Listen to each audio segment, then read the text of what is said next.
one of my favorites from working back in the day at the worldwide leader in sports, part of MLB Network's coverage of Game 2 of the Yankees and Indians today at 5 Eastern Time. Visit MLBnetwork.com for your local channel listings. Peter Gammons here on The Rich Eisen Show. How are you, Peter? I'm doing very well, Rich. This is, I think, the best, potentially the best postseason from wild card to finish. I think that in a long time. I agree with you, Peter. I agree. Those 2 one-gamers were really entertaining. I wish we had a little bit more competitive games in the first 2 games of the ALDSs yesterday. But I truly feel anybody can win it based on if the ball bounces their way and their strengths can be played up thanks to whatever's going on the scoreboard. I agree. I mean, and I start with I thought the Arizona-Colorado game. Somebody was kidding me about it. So I thought for 2 teams, not just one, but in terms of 2 teams in the wild, since they instituted the wild card playing game, I thought these were the 2 best teams that played each other. I mean, those are really good teams and really dangerous. And I mean, it's the only problem for Arizona is that it impacted them in that they had to use Robbie Ray out of the bullpen. And so instead of pitching against Kershaw tonight, Robbie Ray will have to wait until the second, third game, which is he was so good, close to the most unhittable starting pitcher in the National League. That changes the series a little bit, but still, I mean, that game was. You could replay that for it kind of reminded me of NC State beating Maryland back in the 80s in double overtime. Nice. I do like that. And let's talk about the NLDSs since we've been very American League centric with those 2 games yesterday and obviously the wild card on Tuesday. Everybody's sleeping on the Cubs, Peter. I really believe that. My question is how realistic are their repeat hopes from you? I think they have a better chance than a lot of people do. I mean, last year it just seemed as if, they got in the left lane and no one ever stopped them from driving in the left lane, the whole year. As tough as it was in the series with the Indians. But, Washington's really good. I mean, when you start out with Strasburg and you've got Scherzer going in Game 3, they're really good. But Kyle Hendricks is really good, too, and a very interesting change of speeds pitcher who's been great in the second half, who might be able to throw a Washington lineup off a little bit. And then, we'll see with Lester. We have no idea whether or not Arrieta's going to be able to pitch. But, I mean, that's they're difficult. I think that they're talented in the field. I love Washington's team in the field. And, if Harper's timing is down, that can change the series. And I think Rendon is maybe the most underrated great player in this series.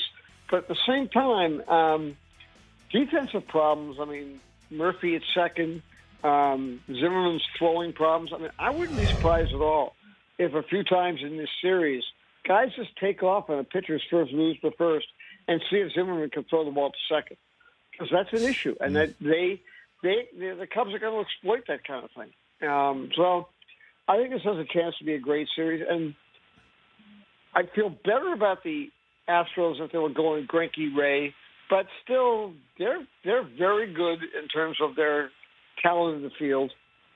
And I worry a lot about the Dodgers bullpen leading up to Kenley Jansen. I just having to take Alex Wood and start him. I get why, because really they don't feel as ready to start. But at the same time, I think they need Alex Wood in the bullpen. That the whole lead-up situation to get to Jansen is can be very shaky.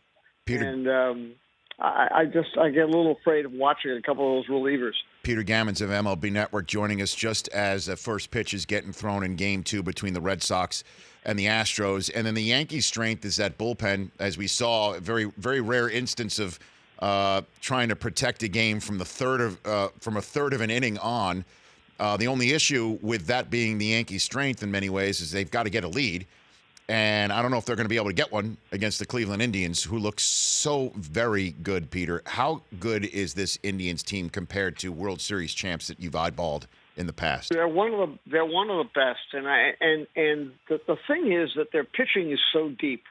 I mean, I'm a little, always thinking, okay, what are you concerned about? I'm a little concerned about Cody Allen. He went 20 innings, didn't allow a run in the postseason last year, and he has struggled a little bit, but their starting pitcher, they didn't have Salazar or Carrasco. And actually, a couple of ex-Indians who played on that team last year were arguing that Carrasco was actually better than Kluber. I'm not sure I get that yet, but we shall see. I mean, Carrasco is really good. And they're so deep. For Trevor Bauer, and sometimes one of the things about baseball, and I'm sure you see it a lot in football too, when they come out of the draft and expectations are so high, but I think that the attention span of development people sometimes, and managers particularly, can be very short. And Trevor Bauer could have bounced to about 7 teams rather than going from Arizona in 1 year to Cleveland and then having them stay with him. And, he's 26 years old. So, okay, they were patient. Corey Kluber won his second game in the major leagues at the age of 26. Carlos Carrasco won his 10th game in the major leagues at the age of 26. The Indians I think they're close to the best organization in baseball, given the amount of money they have to spend. But I also think just to be able to develop patiently young players, especially young pitchers, to be able to do it, and have an entire pitching staff who makes less money than about 10 different starters in the major leagues, including David Price, is absolutely remarkable. And they just have so much depth, and they're really fun. I think that Terry Francona understands. That was a wonderful quote from him after last night's game. And I wish the President of the United States could read it and get it. But he said, I do what I do. I do what I believe in. But I don't get up in the morning and worry about what people think about it. I did it. I did what I wanted to do. I get up and I live with it and move on from there. And I really believe that he allows players to breathe and not worry about the past. He just goes on to the future. And I think when you dwell on the past and you dwell on what went wrong, you can end up just sort of being in quicksand. And his future is going to be in Cooperstown. There's no question about that. Peter Gammons. No question. Couple more minutes left with Peter Gammons here.